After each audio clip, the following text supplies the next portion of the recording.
taking it because of retreat, I will need you to make it up the week after Thanksgiving. Unless you're ready, and then of course you can take it tomorrow too.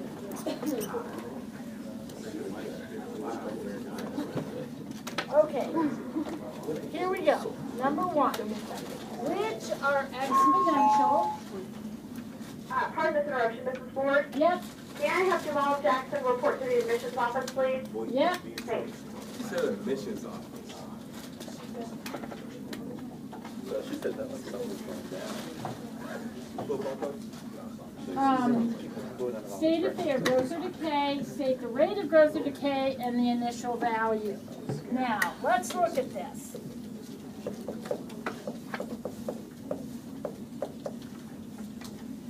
This is exponential. What it means to be exponential is that your exponent is the variable. So your x is in the exponent, as opposed to look at C, problem C. Do you see the difference? C is not exponential because the exponent is not the variable. A is. This is exponential. State if it's growth or decay. This number right here is the key. If that number is more than 1, you are growing. Think about it for a minute. Think about multiplying by 1.23. You get bigger. If this number is less than 1, it's decay. So you can look at your equation and very quickly tell, bigger than 1, growth. Less than 1, decay. So this is growth. This is a growth problem.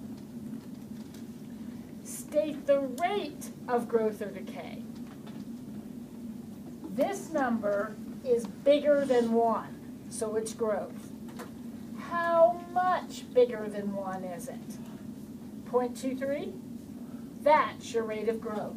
So this is 23% growth. However much you're bigger than 1 or less than 1 is your rate of growth or decay. 1 is kind of like the center. If you're bigger than 1, your growth. If you're less than 1, your decay. And the difference you are from 1 is the rate of growth or decay. The initial value is the starting point, and that is this number right here. So in this problem, 3 is the initial value, and we have a 23% growth rate. So let's look at the second one. First of all, is it exponential? Yes, because that is the variable. The exponent's the variable. Is it growth or decay? Decay, because this number is less than 1. How much less than 1 is it? So that's a 17% decay. Notice I didn't use 83% because the rate of growth or decay is how much different you are from 1. What's your difference from 1? This is 17% less than 1. Initial value. What's the initial value for this problem? 1/2.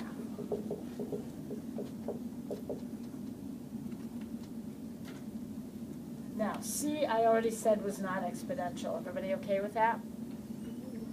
So All the right. initial value is always the one that's on. Yep. All right, what about this one? Is this exponential? Yes. Is it growth or decay? Growth. What is the rate of growth? 2%. This is 2% growth.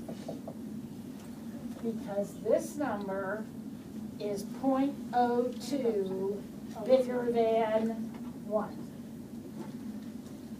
Right? What's the initial value?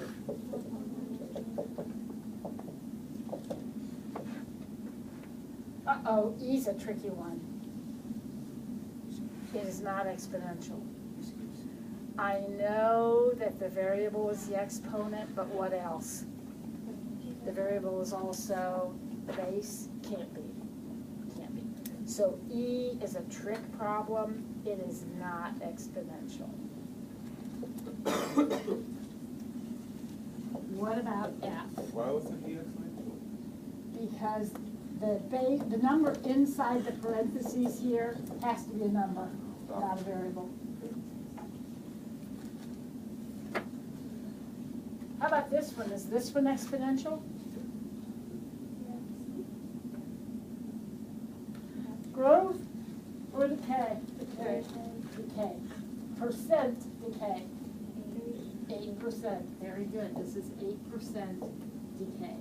Remember, your percent growth or decay is how much bigger than 1 or less than 1 you are. This is 0.08 less than 1. And the initial value? 3.6. Perfect. Now number 2. You are going to write your own exponential equations. So you're going to take some given, which they give you there, and you're going to write an equation that looks like this. Now that's easier than you might think. This is our framework. This is what an exponential looks like. It's some number, some initial value, A, times a base to a power. Some initial value times a base to a power. Okay? Now, they give me 2 points. Here I go. I'm going to do this. I want you to start, always start, with the point that has a 0. You're always going to have one of your points will have a 0 in it. Start with that point. Keeping in mind that this is x and this is y, plug it in. So 2 equals a times b to the 0th. Take this format, plug in y here and x here.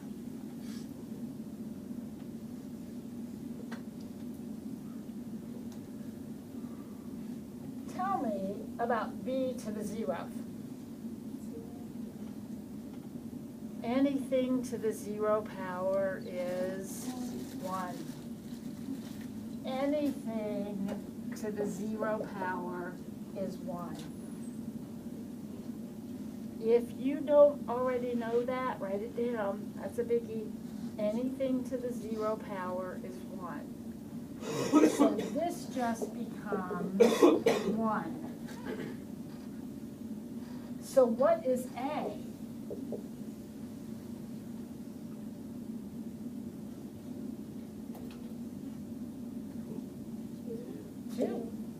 A is just 2. So in your equation, remember, this is what you were shooting for.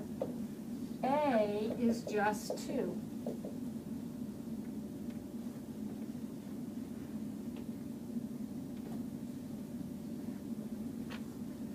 Right? Now what do you think I'm going to do? Use the other one. Here's the other point. So now I'm going to take this x and this y, and I'm going to plug it in here. So 6 equals 2 times b to the first. I'm putting in 6 for y and 1 for x.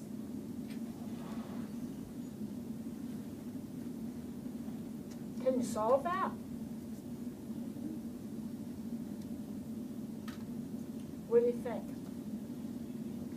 B equals 3. So our equation is y equals 2 times 3 to the x. Remember, you figured out A was 2, and now you figured out B was 3. Do not multiply these together.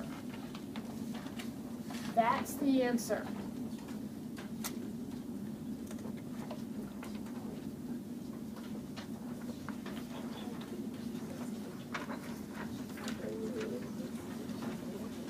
All right, let's see what you remember. We have another one. This time, here are points. And don't forget, your format is y equals ab to the x.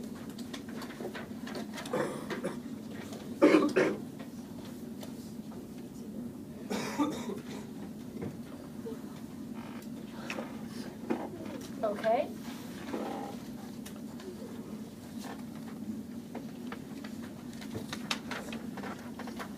How do I start?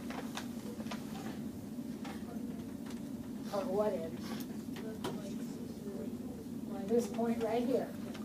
That's x and y. So 1/2 equals a times b to the 0. Remember, this is x and y, not a and b.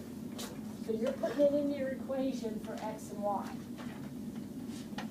Now what?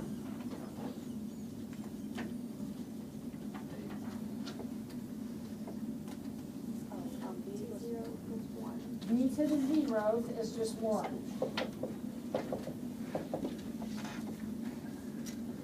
So what does that tell me? A equals 1/2. So now my equation is 1/2 b to the x, because a is 1/2. All right, now what? I'm going to plug in my other point. Again, it's x and y. So 8 equals 1/2 b to the second.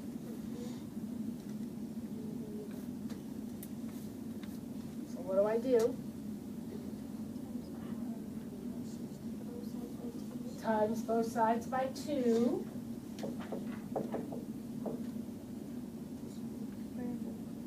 Square root both sides, so b equals 4. And then I can write my equation. Y equals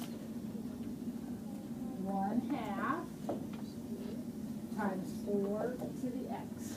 Do not ever combine these. Ever. It's like that.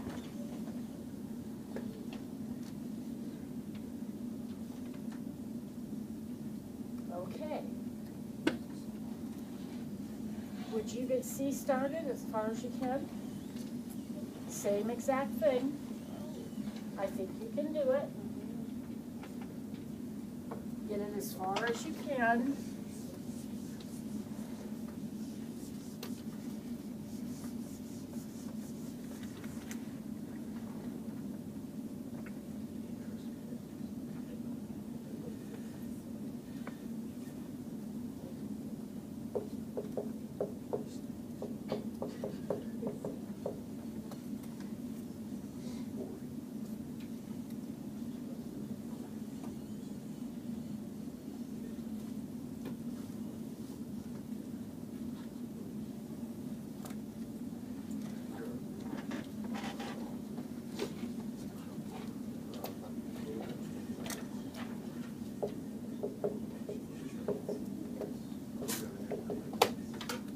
Did you get A to be 6?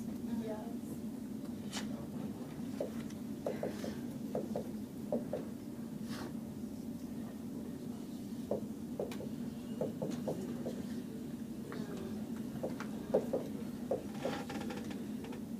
So when you plugged in your second point, did it look like this? Yeah. It's a little tricky. What did you do now?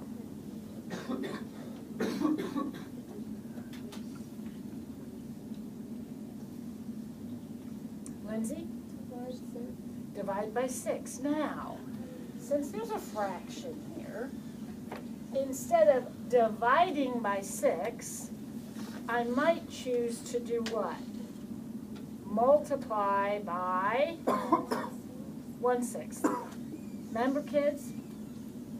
Division is the same as multiplying by the reciprocal. So I'm going to multiply both sides by 1/6. So b to the 4th equals 1/16.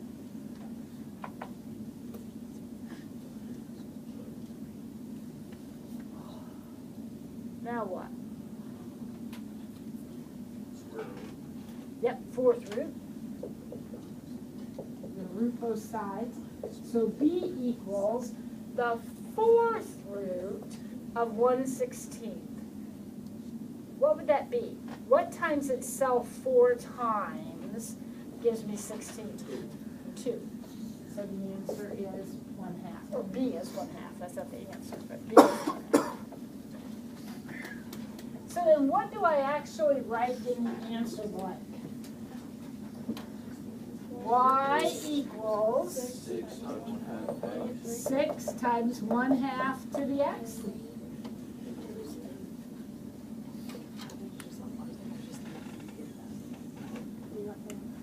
All right, one more.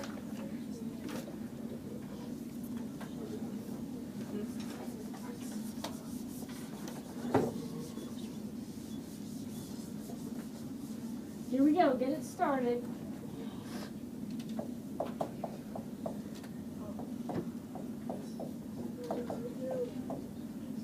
Fractions are a fact of life. Let's not panic about it. Let's just get it started.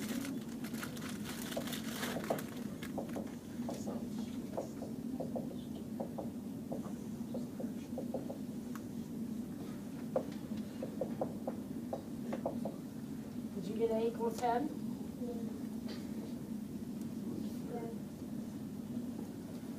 So I'm here now, and I'm going to plug in that point. Oh, that's not 30, that's 3.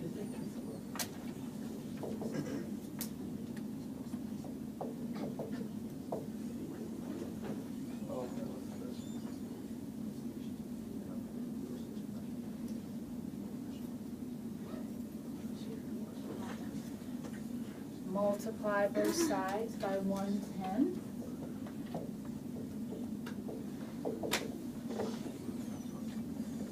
And that will leave me with 8/27.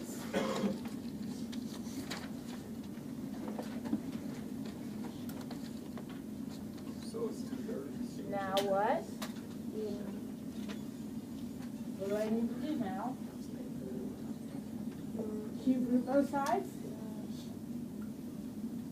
So b equals, okay, what's the cube root of 8? 2.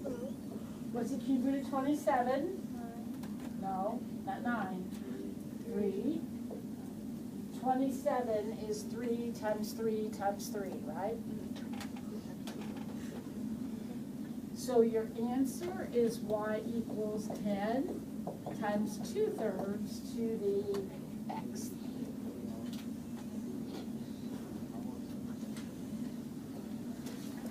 Okay, we're going to do the next set, and then we're going to go over our homework. Okay, we need to take a look at that. So here we go, the next set. I know that you have studied exponents since about 4th grade. So let's just spend a little time solidifying this. I don't want you to be bored, but we got to figure this out. 8 to the 1/3. Anybody know what that means? Yes! It means the cube root of 8.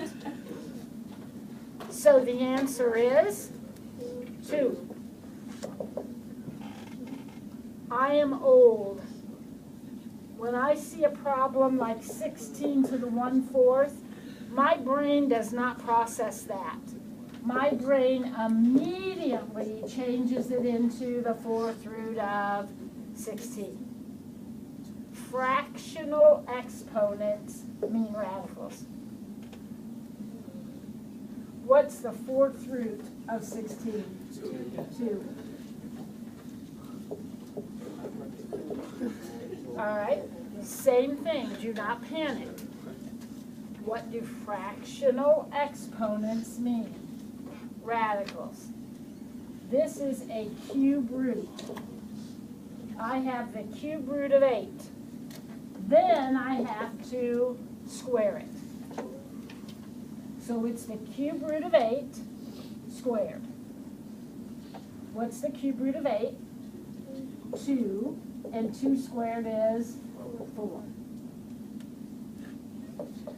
What does this one say? 16 to the 3/4. The fourth root of 16 cubed. All right, what's the fourth root of 16? 2. Cubed is 8.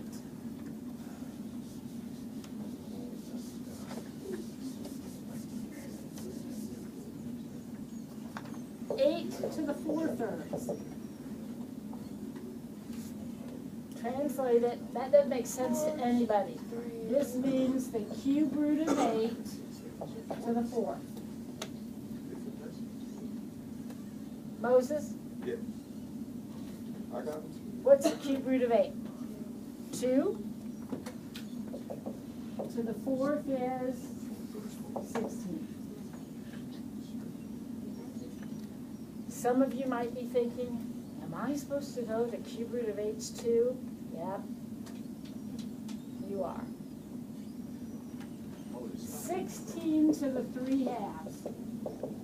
Translate it. What's that mean? 64. It means the square root of 16 cubed.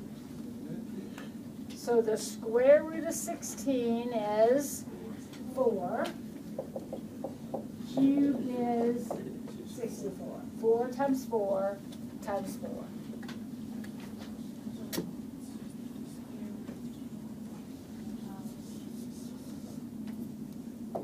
9 to the 3/2.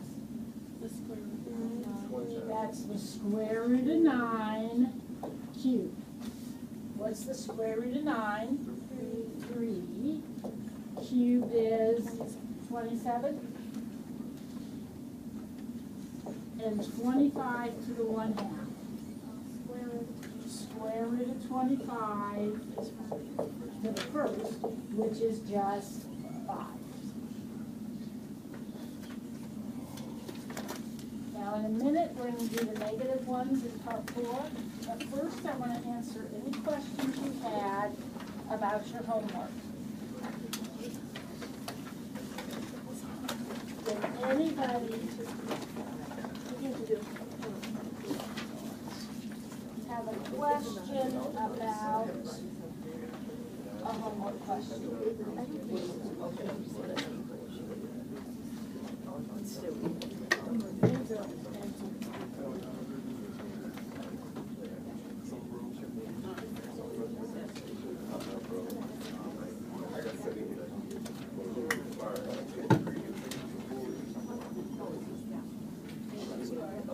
All right, then let's look at the part 4.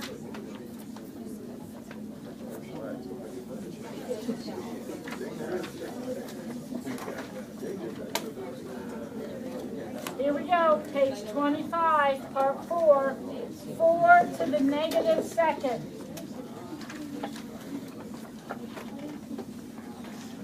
Does anybody know what to do with a negative exponent? Fraction. It's a fraction. This would become 1 over 4 squared. 1 over. A negative exponent means 1 over, like Ryan said. So the answer to the question is 1/16. How about 5 to the negative first? 1 over 5 to the first, which is just 1/5. 2 times 3 to the negative second. Do not let this 2 mess you up. Forget him for a moment. What do we do with 3 to the negative second? 1 over 3 squared. which is 1/9, right? But we still have to take it times that 2. So what's 2 times 1/9? Remember, that's 2 over 1. We multiply across, so that would be 2/9.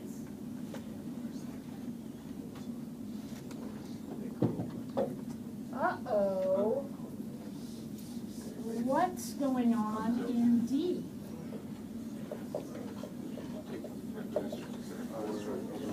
The negative exponent is supposed to make it 1 over, but it's already 1 over. So guess what the negative exponent does? Flips it back over. So this will be 4 to the second. That negative flips this back over. Since it's already 1 over, it becomes 4 over 1. So the answer would be 16. Oh my.